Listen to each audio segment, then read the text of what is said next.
네, 고위공직자 범죄수사처가 오늘 윤석열 대통령에 대한 2차 체포영장 집행에 나섰습니다. 공수처에 나가 있는 취재기자 연결해서 자세한 내용 들어보겠습니다. 이원희 기자, 체포영장 집행 언제부터 시작된 겁니까? 네, 새벽 4시 20분쯤에 공수처 차량이 그곳에 도착했습니다. 윤 대통령이 곧 관저 밖으로 나올 거란 관측에 이곳 공수처에도 긴장감이 감돌고 있습니다. 오늘 새벽부터 공수처에 대기하던 차량이 관저 인근에 도착을 했고요. 또 그 이후에 지금 공수처 관계자는 백브리핑을 열고서 조금 전에 브리핑을 열고서 이 부장검사를 포함한 검사들이 관저 안으로 들어갔고 지금 체포영장 집행과 관련해 조율하고 있는 것으로 안다고 설명했습니다. 조율 결과는 아직 나오지 않았다고 덧붙였습니다. 윤 대통령 측 변호사가 자진 출석을 고려 중이라고 한 데 대해서는 현 시점에선 자진 출석은 고려하지 않고 영장 집행이 먼저라고 설명했습니다.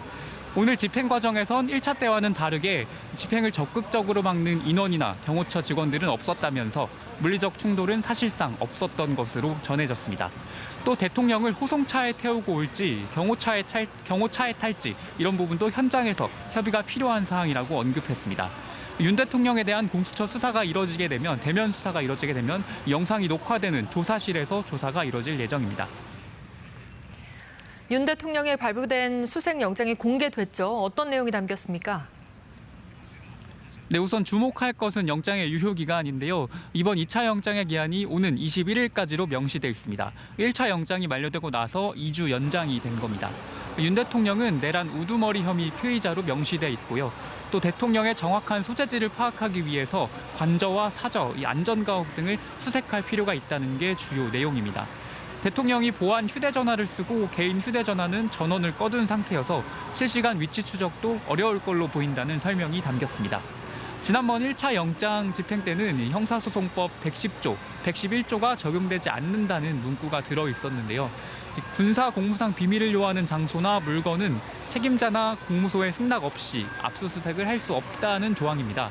그런데 이번 영장에는 이 문구가 적혀있지 않은 걸로 파악됐습니다. 공수처는 체포를 위한 수색에는 이 조항이 적용되지 않는 게 당연한 법리라고 밝힌 바 있어서 영장 집행에는 문제가 없다는 입장으로 보입니다.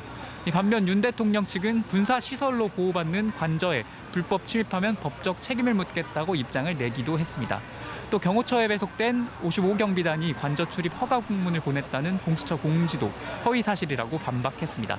지금까지 공수처에서 KBS 뉴스 이원입니다.